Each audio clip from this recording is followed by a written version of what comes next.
Welcome back to Spillin Sweet Tea, where we pour out a little bit of the good happening all around us. We've been on a little bit of sabbatical. Of course, we had regatta. You saw our interview with Chef Wayne from Jamaica. So we've been a little bit out and about and out of pocket, but we are back today in the studio, and I could not have chosen a better guest to have on our first show back after break. I'm joined with the absolutely phenomenal Red Scare. Hey. Thanks for having me. Yes, thanks for joining me. So Red is fearless. Absolutely incredibly creative, so authentic, really embodies what it means to be a working artist and an icon, which you were, 2024 Rainbow Pride of West Virginia icon. Of course, East End Ghouls, you may have seen them. So many places around the community. You're really making your mark artistically, creatively, authentically, and uniquely. So I'm very excited to dig into that, talk a little bit about your journey and just what the community means to you right now. So we'll jump in by saying, what's bringing you joy? Lots of things. Mostly art, queer art especially. Things change every decade or something, and it feels really wholesome, welcoming. And sometimes then there's like a scary portion of time where it's like, oh, should we quit? And then you can't, So the can't brings me joy. I love that. The can't brings me joy. Yeah, it does. It causes you to almost like reinvent a little bit and think about ways. Yeah, every day. Yeah. I always think that it makes me think about like what audiences are we not reaching that we can educate or empower or bring an understanding to. That's why untraditional spaces with everything I've done forever it brings a new audience to things. People that they wouldn't think they would like our kind of thing, or the paintings on the wall or the music you're bringing, and there's like, oh, well, I'm glad I stuck around for this. This is worth my dollars today. It was worth my dollars, worth my time. Yeah, absolutely. So you have a lot of different mediums as an artist. Do you have one that you feel most drawn to or most? I think I've known you for a while, and I've painted for a long time. I've had work all over the country, and with my visual art painting, and people ask, like, when are you going to start painting again? And like, I'm still doing that, but it's all my main work is all working in ephemera. Just things that disappear, and this is kind of Red too. It's I get to choose what I wear and how I behave and how I move to one song for 3.5 minutes, and then it goes away. I love that. So, yeah, it is. It's so interesting because it does feel like art is temporary, but art is also permanent. Because I feel like the actual performance or piece is temporary, but the feeling it leaves on people and the impression it makes, that's the permanence of it. That's so cool. How is being the Rainbow Pride icon? That's a much larger stage here in West Virginia. How do you think that helped to expose more people to Red? Well, it did. I show up to almost everything anyhow. So the scheduling wasn't a big shift in what I was doing anyway, but like lots of people know my name now. No one prepares you for the thousands of Facebook requests you're going to get. Yeah. When you win next year, thousands of Facebook requests will come overnight. But that was shocking. You meet all kinds of people. I get different opportunities to go to different towns and cities and out of state a little bit too, and it's just really nice to when you go somewhere like I get to go to DC twice a year for my day job work, and when you tell them like, oh, I'm a West Virginia title holder, they're like, oh, me too, here and here and here, and just meet people out of the woodwork. That's been neat. Have those like shared connections you weren't expecting. That's so cool. Well, and that's one of the things. So I've been a judge of the Rainbow Pride competition a couple of times. Always such a pleasure. But that's one of the questions I always ask people for that reason.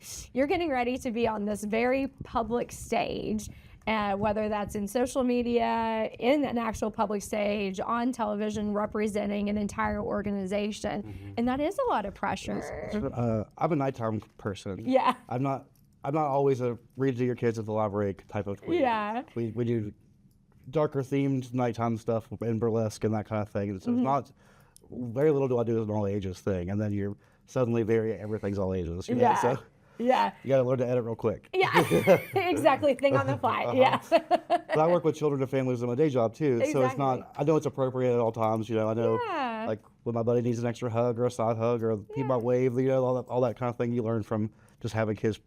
My children are prenatal through age 5. Yeah. So. Oh my goodness. Little guys. So. Yeah. What is a moment that has moved you recently? Well, at our shows, we have people that come and and they sit there all night in a wig or a corset, their face done, and they just sit there. They don't get the opportunity to move or wiggle, so that's a rule we adopted, is that if you come out with us, it's open stage. Every show's an open stage. You can come and join us. If you got a song in your heart, get out here with us, Yeah. But it moves me to know, like, how many people recognize that. How many people recognize that we are a little more for everybody than people thought. Yeah.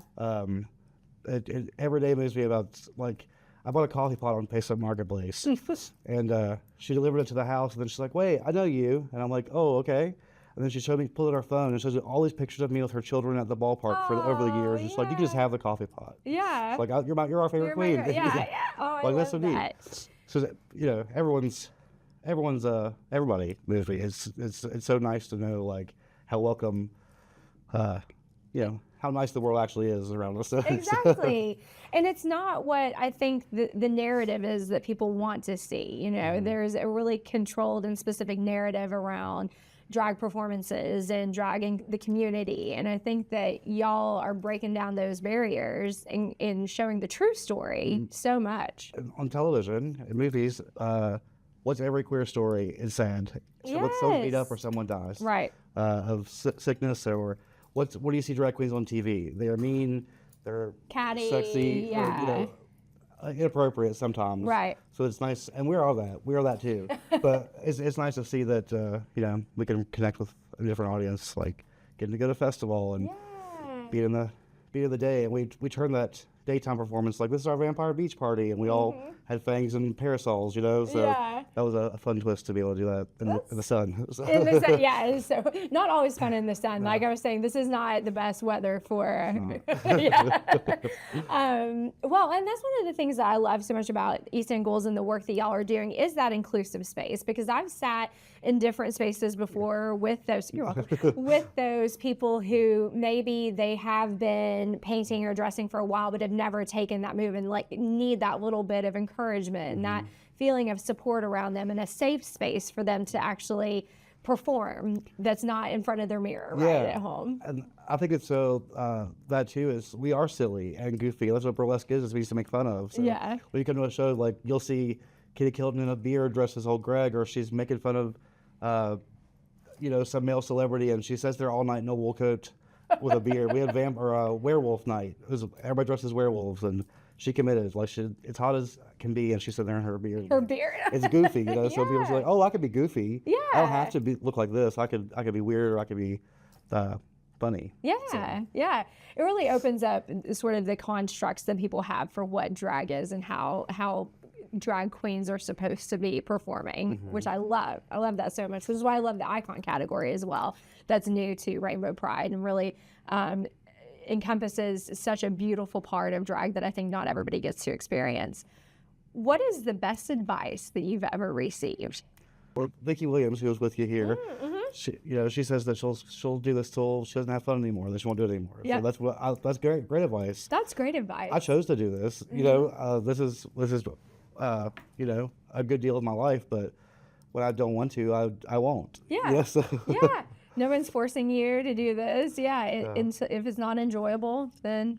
That's good. And I know myself better than anybody, and so do you know yourself better than anybody. Yeah. So as long as you can be yourself, or you don't even have to like yourself all the time. You just be, you know what it is, and then you can be authentic to you, and it makes things a lot easier. That kind of way. Well, and I think Vicki said too, it's almost like a form of like self-care and mental health. Is that if you're having a day and you want to paint and you want to be someone else and you want to immerse yourself in a character, then it gives you like a little break from reality for a while. And who doesn't need that? Like, we all need a break from reality. Even like when I'm packing a bag, like, oh man, I really don't feel like this. Like, oh, you have to wear a fancy costume and dance to your favorite song. Go out there. Go out there. Gosh. So, are you from Charleston originally? I grew up on a farm like in Lincoln, Putnam County. Okay. But I've worked in Charleston as long as I've been in West Virginia. Is there a piece of Charleston that you love and would bottle up and share with the world if you could? We have a great arts community, and that's always powered me through. I've always had an arts job, and it's hard. It's not easy to be an artist, but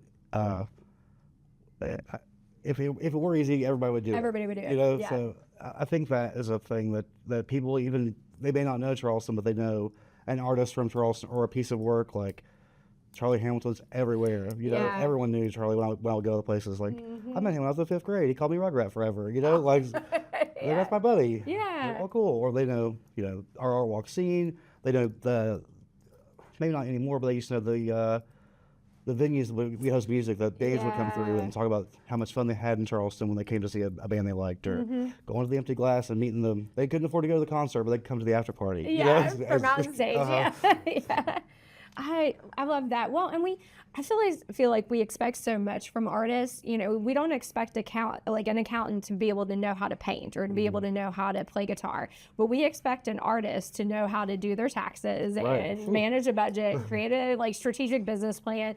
And I think you guys do have the arts community is really supportive of one another, of helping to share some of those resources sometimes too. Yeah. That's been fortunate. Yeah, because it is tough to be a working artist, and there are a lot of different little idiosyncrasies that people don't think about when they think about artists in our area. Yeah. What are you unapologetically passionate about?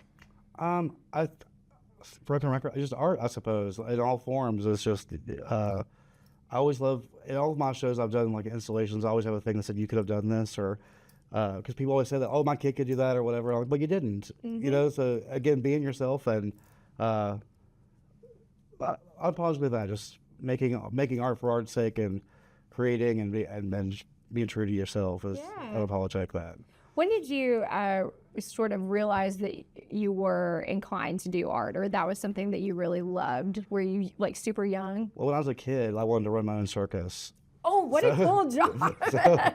So doing this, I kind of get to do that too. Yeah. But I think it's funny that I love my day job very much. I think it's funny you would never know what that is. Yeah. Or you never guess that. I work with a home visitation program in West Virginia, so early childhood education, and Yeah. you'd never guess like. You would never. Yeah. And that's why I wasn't public with it for a lot, because different organizations have different things, and I didn't want, a little bit afraid to. Yeah. I don't want my parents to think like, Mr. Greg's a stripper, you know. So, Right. Yeah. he was, but I can't say that at work. Right. So Yeah. this past decade has been a little more freeing in that, being able to be myself, and my employer comes to stuff, loves that, shows my picture off. And her higher up see me walking downtown, for stuff. So that's been really a relief, really, to be able to be yourself and be comfortable and fun. And to have that supportive environment. Yeah. I think that is something that a lot of people don't have or are afraid to explore having, so you feel like that's happened in the past decade. What was really the catalyst for making that change to share that with them? Well, at first it wasn't optional. There's like, I started being more recognized places and things like that. They're like, I think I know who that is, and some of them did, some of them didn't. But yeah, it's kind of got out. But then when I won those awards and things a few years ago, they came to it. So that's wonderful. But yeah, Jackie came to the Power of One award, and then she came to a different cohort came to the pageant this past year where I was you were a host. Yeah. So it was fun to see. You and Vicky, oh my gosh. We were about to smack a couple of the judges. Love y'all. But they were taking a minute writing novels. And I feel like Red and Vicky were trying to ad-lib and read everything in the Pride Guide. I do that too when I judge things. Like, I watch your whole performance and then I start writing. Yeah. And I was like, okay, but if I have any critique, then I write like how I'd make it better, because otherwise it's useless otherwise, Yeah, exactly. Yeah. You got to be constructive. If your life had a soundtrack, what music would be playing right now? Right now? I was just singing the Clowns. I really dig in always the Cramps, so like that's why I get ready before I leave the house. I listen to The Humans Fly by the Cramps. Okay. I love a pump up song. Yeah. Okay. I'm gonna have to do it. So we've had the request of everyone who's been on the show. All the music has been sort of like pump up or like special in some way. I'm gonna make that's a good idea. I call it like a mixtape because I'm an old lady, but I'm gonna make a mixtape at the end of the year. Making a tape every year. I'm making a tape for it. It'll be the pump up mix. So now getting into a little bit more personal questions. You've built a reputation through a lot of different creative outlets. So we've talked about drag, burlesque, creative artists. How do you feel like all of those mediums sort of complement one another? Well, our show's a variety show. So even though we're just, you'd think just a drag show, it's the art of burlesque started that, and my passion for that.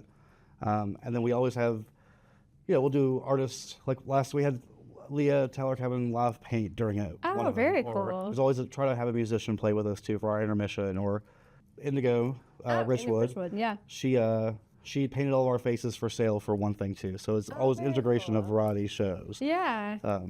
Over the years of producing things, you learn like what time of the day stuff's going to work and what's the right price point and that kind of thing too. That's been really helpful for everything. There's a lot of trial and error, I feel like, is, to everything, but definitely to any type of event space or performance. Like you said, and people don't think about those things, like what timing is best. I do a lot of work with Arts Amplified, and that's one of the things that we talk about with City Center Live is, are people more likely to come on a Thursday or a Friday and at 5 or at 6? Yeah. And really the details that go in that people don't think about. It used to be the weekend started on Wednesday in Charleston. Right. So you could have a Wednesday evening function and everybody would have a nice time. Come out, yeah. And now we, are blessed and fortunate to have so many different events going on. You have to look at competing events and if that's the same audience. So yeah, it's become a lot of business side of arts now. I feel like community is a word that I associate with you, and has really been at the heart of the work that you do, especially in creating the space for East End Ghouls, for people to feel supportive. Why is that important, creating those welcoming spaces? And how do you think people can get more involved in the LGBTQ plus community here in Charleston? As far as community, I think you should always do what you're passionate about for yourself, whether anybody shows up or not.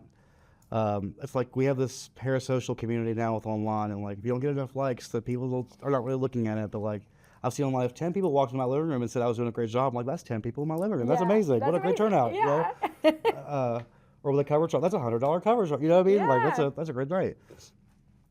If you like it, come support it, and your support can be free. Your support can be a share on social media. It can be share my flyer. It can be tell a friend, bring a friend. Like we do.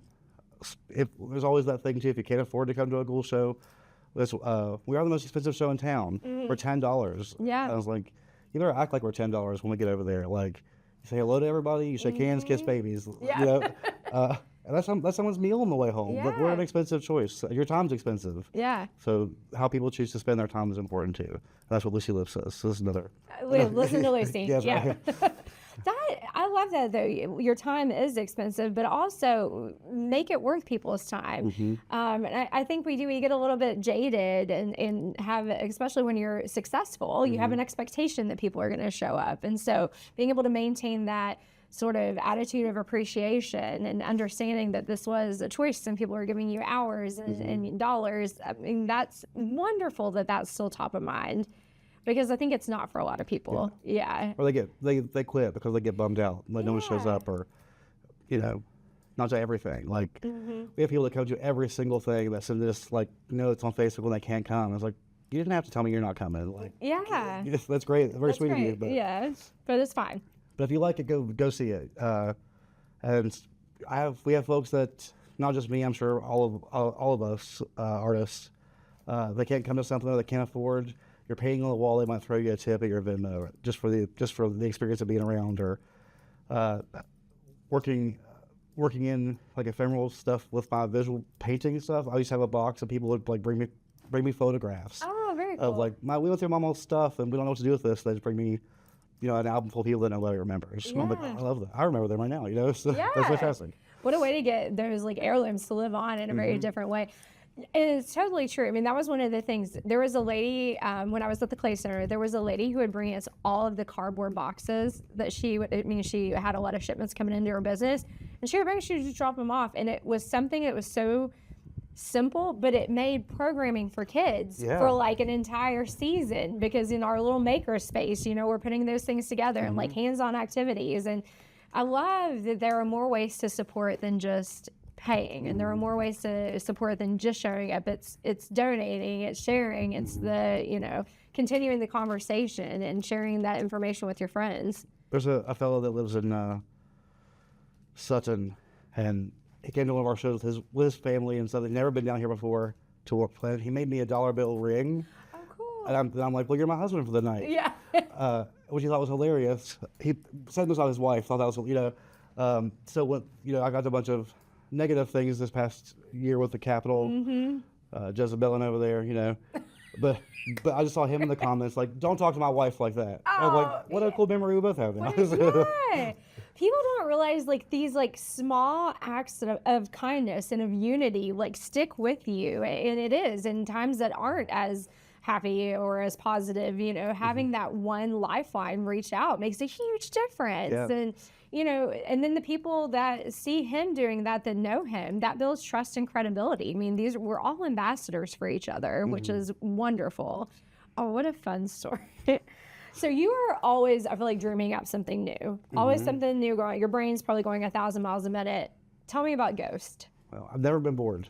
No, yeah. And I'd say anybody around you's never been bored. I don't know what that's especially right.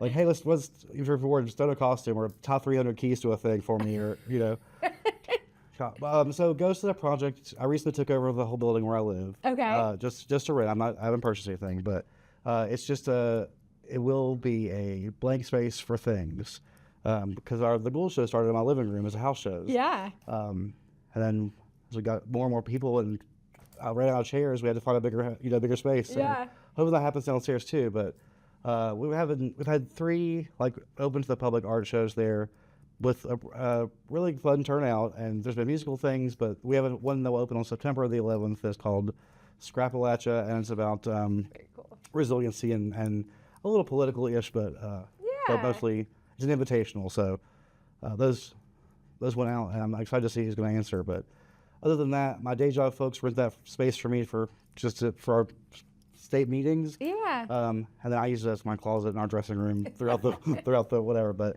it's not officially open to the public yet. But this is something that's brewing, and it's taking up a lot of time for something that's not open yet. Well, that building the foundation is always the most time intensive part, I feel like. I am so I love an invitational so much because I love to see how different artists interpret the same theme. Sure, yeah. It's so interesting to me, especially in different mediums and things like that. And the word scrappy has been used to describe Appalachia and West Virginia so much. We had an entire show about why West Virginians are scrappy and why Appalachians are scrappy. And I think that concept put into art is going to be so successful because it really can be interpreted so many different ways. And there's so many historical and current examples of that spirit. I facilitate a workshop called Grit about Appalachian culture and history, and from my day job folks. Yeah. It makes people think, like, you never know. And we're very, which I haven't tell you or tell anybody that we're very different in West Virginia. So Yeah. every county is a little country almost. Yeah. So everyone's got their own sayings for everything and customs, and you just never know. Yeah. So. We were talking with another guest about just you talked about, politics and our government, but looking at the difference between the federal and the state and just how different West Virginia is. We're a different state, but as you said, each of our 55 counties are so independent and unique themselves, and just what they bring to the table and the way that they experience things. So very cool. So is this a statewide invitation, or is it going to be primarily regional? This one was sent to people all over, but we're one big small town. Yeah. Oh, So, absolutely. Like I said, in Princeton, our friend Chase in Princeton's put stuff in, and friends from Wheeling and Shepherdstown. It's just all over. Yeah. It's mostly.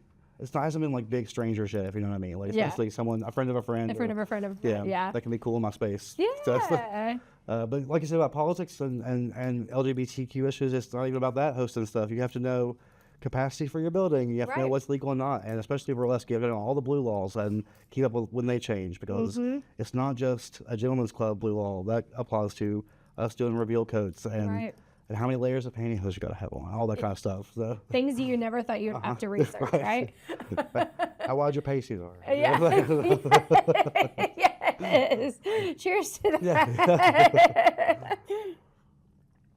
Well, our friends own the Ruffner, a beautiful venue in Charleston, and they also had to learn really quickly about all the codes and liquor license and music and all of those fun things. And you're familiar with the Ruffner. You're going to be performing there August 1st. August 1st, and sometime in September, too. We're having a Ghoul Show there. Oh, that's awesome. Yeah. We love the Ruffner so much. It's a beautiful event space and sort of Airbnb, but it's such a historic, gorgeous location, and the owners have decorated and done, oh, gosh, it's great. it's so beautiful. It's so, put together in the best way, but also you don't feel like you can't plop in a chair. Yes, yeah. It's very nice things, but like. But it's Yeah. comfortable. Yeah. Yeah. You feel like it's homey, I guess. So how did you get involved in that and doing their drag dinner? I think just with pride. Mm-hmm. Their first one was not my wedding year, but I was invited to that one. And I just know them too as community friends. So. Yeah. I was able to go last year, excited to go again this year. Lots of things happening that weekend, but that's definitely where I'll be. I think I live just down the street, but I think I'm going to stay just for fun. Yeah, yeah, absolutely, just for fun. It's such a beautiful space. It really is. So next we have lemon slice. So lemon slice is something that maybe started a little bit sour, but ended up turning sweet. So something that maybe you started on the path and it wasn't so great, but it ended up being positive. I mean, you're going to look ugly when you do start drags. You're going to. I did, still might. You're going to. It happens to the best of us.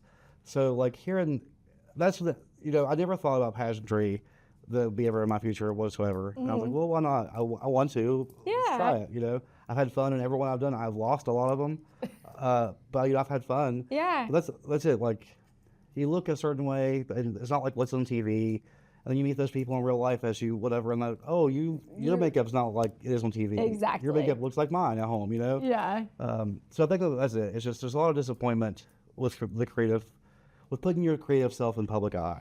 Yeah. And double set when you go to a pageant, because you're like, there's a sheet of paper, and these people get to write down what they don't like about me. Right. Oh my gosh, I could never do it. Like, I could never be on the other side. Yeah. And then you don't understand, like, other people's opinion about that too. It's like the same sheet of paper, from the same person my year that I won that pageant. It was like, man, your blush is really heavy. Hate that. And then change nothing.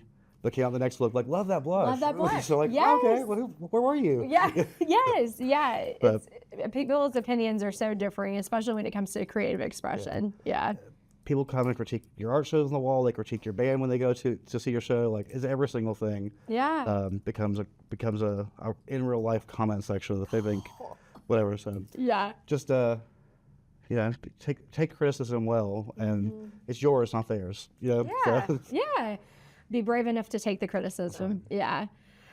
So next, we are going to pour one out. So that means showing appreciation for someone, something, a group, multiple people. Most of the time, people don't just have one. So do you have anybody you'd like to share appreciation for and pour one out for? Gosh, many friends and artists and people that have helped me hand up and kick up in the community. I had my first art show when I was 16 years old in Charleston. Oh my gosh, that's amazing. I haven't stopped. Yeah, yeah. So all those people. Maybe a big one for me is Charles Hurley. I'm not sure if you remember Charles Hurley or not. He passed away a couple of years ago. Mm-hmm. He worked for the Good News Mountain Garage and helped me get a kick up there. And he didn't always get to live his authentic self. Mm-hmm. And I just think like, man, I really hope he's thinking like, I hope I'm making him laugh somewhere or making him proud somewhere. He would have loved all this, Yeah. So. This would have been his cup of tea. That's exactly, yes. That's right. So next is sip list. So tea, hot or iced? Preference. Am I daily? Yeah, you're daily. Iced. Iced, Yeah. Sweet or unsweet? I'm the sweet tea kid. Same. Yeah. Growing up in Appalachia, you almost have to be. Yeah. Yeah. What are you reading or listening to? Well, I've never read a Stephen King book before. Oh. I love Stephen King's movies. Yeah. Or iterations of his movies, but one of my favorites is The Shining, which I know is not his movie; it's a Kubrick movie. Right. And he hated it, and so I'm. So good. I'm trying. I like Doctor Sleep, the sequel movie, so Yeah. I've started reading The Shining. Oh, nice. Because I just never have. So. Yeah, I just finished watching The Institute, which I listened to the Stephen King audiobook, and it became a show on MGM. I just finished watching it. It was so good. I'm the same. I haven't read that many Stephen King books, but I think I've watched every iteration of anything that's ever been put out. I was thinking about some of my friends about was it Rose Red? Oh yeah. And it was a miniseries, and I think it was maybe just 2 parts. We had to wait 2 weeks so you could watch it. Yes. Like, can you imagine if they had to wait? There wasn't just like, are you watching Netflix now? If this kid, Yeah. like Netflix came in the mail when I got it. This is when we were all like, yeah, exactly. I was like mailing back and forth DVDs and like trying to like keep that plastic sleeve forever. Oh my gosh, these kids today, like instant gratification. If it's not immediate. I'm the same way. Oh, I'm the same way. No. And if a video is like more than 30 seconds long, I'm like, I can't. Absolutely. I've got to move on. What are you grateful for? Well, I'm grateful for you today. This is awesome. Today I get to, have a purpose to tell someone about Charleston or the art scene here. I'm very grateful for all that. Like I said, I have beautiful friends. I have a lovely community, and I'm very grateful for all that. Yeah. What are you watching right now? So I'm not a big show watcher. Okay. I have company pretty much every week to watch RuPaul on TV, but it's usually I have to get ready, Well, so I don't get to watch the show. You don't get to actually, But I'll and if cook you're dinner. hosting, you like never get to. No. I make dinner and then we watch. I get the recaps later, and then I have to go. Yeah. But so I want big movies. I just watched Hokum, horror movie. Yeah. I'm gonna watch Obsession later tonight. I just Oh, it's supposed to be so good. Our kids watched it. I have to say it yet. I'm a huge horror movie person as well. So has been Widow's Bay, a show that is it's like a horror comedy almost. It was really good. So I would recommend that. I'm excited about that too. I did see it. I put it on the check mark. Yeah, On my wish list. yeah. I haven't started it yet. Yeah, it's good because that one's at least all out, so you can just like binge it if you have time. Yeah, that was really good. Dairy, the Welcome to Dairy. Welcome to Dairy, yeah. But that had the same thing happen. Like it wasn't all out. Right. So we watched 4 or something of it. Yeah. I have to wait until everything is done so that way I can finish it if I want to. You're not like waiting week to week. That's the show From. Looks great. So good. Oh my gosh, we just finished season 4, I guess. Yeah. Only one more season left. I'm so mad. I want it to be here now. It was cool. I'm a Gen Z evidently now with it was very good. Who would you like to spill the tea with? Ooh. I don't know. I've never talked to the mayor. Really? I talked to her. But Yeah, but have like a real conversation with Mayor Goldman? I'm sure it's very hard. Yeah, I've never she's been a the busy mayor. lady, Yeah. but yeah. I think she would love to have a conversation with you. I'm sure. Yeah. We get pictures. We're always the same thing. You're Everyone's always busy. like passing and like, yeah. I love Jeff Pearson so much. We worked together at the museum a long time ago, and I probably haven't had a real long conversation with him since then. So it'd be cool to like have 20 years catch up about art communities in the same city with different things. Yeah, I want to be a fly on the wall for that conversation. Sure. I'll just sit here and watch when you guys have tea. That would be so much. Jeff is people don't realize how much he's like hustling behind the scenes for art in the city in so many different ways. I mean, people see the murals, but everything else and all the like little pieces that he puts together, just wild. He and Crystal and I worked at that museum together and just kind of triangulated the state. Yeah. And then did different stuff, and all our friends are doing cool things at all times. Very cool. And now I have young cool friends like Indigo and Leona and they're doing younger cool things, and so it's very cool. It is fun to watch like the next generation coming up and how they change the mold and like. Elizabeth Turner and Indigo had this cool mural project in Central City and like barn quilts. So they're so nice.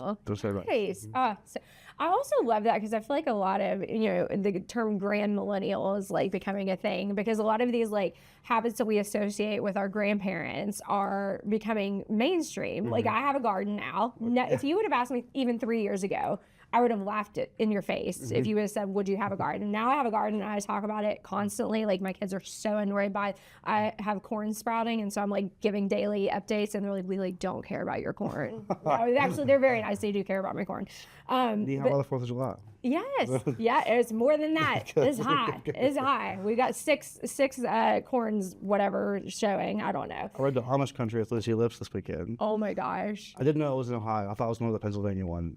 So I'm like, how why are we is going to Ohio? Yeah. Before the pool party, we're going to go to the Amish country. So, I'd never been, but I grew up on a farm, and my grandma and stuff went. I'm like, we have horses. We have this at home. We make butter. What's the appeal? And What's the I get appeal? it now. Okay. Yeah. Did you buy any furniture? I hear people love to buy Amish furniture. I bought my weight in cheese. Yes. Cheese, fudge. Yeah. I went to a thrift store. Nice. I bought an old hat. Oh. Not this one. But Not that one. similar. Different one. So now's the time to pass the cup. So you get to ask me a question. I got a good one. Oh gosh, Maybe. I'm like a little bit nervous. I never know what these are, so lay it on me. So I've known you in a lot of iterations of your life. Yeah. A lot of different hats. Yeah. See. It all comes back. So how have you handled yourself personally, professionally, with all these different roles that you've had? Like, everyone probably knows you for something different. Yeah. You interviewed me at the Clay Center when I was looking for employment there. Yeah. And then I know you from all kinds of different things. Yeah. I think it's that authenticity. Like, I feel like even though I had these, a lot of people met me on the radio and then, met me at the Clay Center. So I have had a lot of public facing roles. And the one thing that I have carried through all of those is just trying to be genuine. Like, the same version of me that you got on the radio was the one that you would see in Kroger, is the one that, the only person that probably doesn't get that version of me is poor Ben, who gets like the exhausted, tired, like cranky version later. But yeah, I think like being authentic, being genuine, and leading with kindness. And at least I hope that's what I do. If you've had an experience with me where I didn't, like, let me know. But I try to lead with kindness. And I think it's really important to me. My mom was such a beautiful, like, ray of sunshine and was so positive, and so many people would come to her when they needed encouragement and support. And to be able to carry on a little bit of that, I hope that I do. And like you said, I hope I'm making him laugh or him proud. Yeah. I hope I'm making my mom proud in the way that I treat people, in the way that I welcome people. And I think one of the things that I've also tried to carry on through radio, through Clay Center, and now in this capacity with the podcast, is building bridges between communities and ideas and ideals and, challenges, and exposing people to things that maybe they wouldn't see just looking outside their window. And so I was really proud of a lot of the work that we did at the Clay Center, especially in the art museum, with different shows and perspectives, and the Invitational. I was there for the first West Virginia Invitational, and being able to showcase all these different perspectives in one space and make it accessible for the community to experience. That was like so important to me. So that's what I hope that I carry. I don't know. I don't know if I'm always successful, and I'm sure that I've been, the devil to somebody, but I try to lead with kindness, be authentic, and and some days it's easier and some days it's harder for everybody, but at least that's what is front of my mind when I have a conversation or represent an organization. And I'm very honored to be able to represent a lot of different organizations on a volunteer scale. And I think being humble and seeing the need is also part of that as well, which I think is something that you're really amazing at. Like, you're very humble, and you're incredibly multi-talented. You're welcome. But I think you see the need, and I think that helps to create that level of humility, but also to understand the challenges. And I think, Ghost is probably a part of that. Sure, trying it. Yeah. I don't see the need. Someone come tell me the need, and I'll try to facilitate that. Yeah, you're a fixer and a bridge builder. And I think especially with the icon category of Pride, you being one, were you the first icon? I was the second. Okay. Really being able to be a representation of what that means, being so new to the community, and having that little bit of a weight on your shoulder to show what that category represents. Well, so the most competed since then. So, or most prospects, people want to do that. People want to do it. It really opened up this new door of expression and representation, which was something I don't even know that like the board knew they needed until they knew they needed it. Which is amazing. Talk about that a little bit, just to help everybody understand about the icon category. So it's not necessarily Rainbow Pride's pageantry system is open up to any gender expression, right? So before it was your L Pride or your Mr. or your Miss, and now however you feel you can. There's only 3 categories now, so however you feel you best identifies you, you can run in any category. An icon isn't necessarily a non-binary division, but kind of. Right. It's just a different alternative kind of thing, and I think that's maybe the best way to put it. That is definitely the best way to put it. Yeah, I think it's sort of an outside perspective of people that don't feel like they need to be in a box with a label. I think what people don't know about that too is it's a job. All those titles are a job. Yes. And you receive compensation for it throughout your year, but you spend so much time planning your look, and I'm going to do this for this and this, but then you go and you sit down in front of people you've maybe never met in a big hall by yourself, and you're asked real job interview questions about how you handle your community and what do your rights mean to you, and how can you stand up for somebody else, and would you, and it's just things that you don't realize are part of your sparkly hat. Yeah. There's So- a lot more than just a sparkly hat when it Absolutely. comes to being a title holder. Absolutely. Yeah. And then from that, I'm also on the board of directors now, or board, a member at large with Rainbow Pride of West Virginia. That came shortly after my reign was over, and that's just been a unique challenge too. Is like there's trying so many new things and want so much input, and every board meeting is open too. So like, if you want to come to a board meeting, you just find Rainbow Pride on the internet, and the invitation is yours as well as mine. So. Yeah, it's so, I mean, a lot of responsibility, and it all comes back to being an advocate and an ambassador, and really breaking down those barriers and building those bridges between communities. Is there anything we haven't discussed that you would like to? I don't know. We could talk all day. We can talk all day. So I'm up to my last sip. So last sip is usually just something that like I see and it spurs me and I liked it, so I want to share it. So here is the last sip for today. I hope you're surrounded by people who cheer so loudly for you that they drown out the sounds of your doubts, who love you so completely that you always feel at ease, who hold you so tightly that they can hold you up when you can't, who weather your storms and bask in your sunshine, who make you feel soft when everything feels hard. I hope you have those people in your life. And if you don't, I recommend East Singles as a place to start to find them. It's such a welcoming, beautiful environment. And definitely a place where everyone has their opportunity to shine if that's what they want to do. So thank you so much, Reb, for joining me. Yeah, thank you for having me. Thank you for great. Once again, we'll put the links for Rainbow Pride and their website in our show notes, and you can check Red out on social media as well. You can be one of the new 1,000 followers that you get to catch up on all the art shows and everything that's going to be happening in the new Ghost Space with the E-Singles and everything else. If you enjoyed this episode, give us a like or subscribe to the show so you don't miss anything coming up. Next Tuesday, we will have Woody Woods on here with us talking about Woody Fest. A really exciting show for you there. Until next time, keep your tea sweet and your outlook sweeter.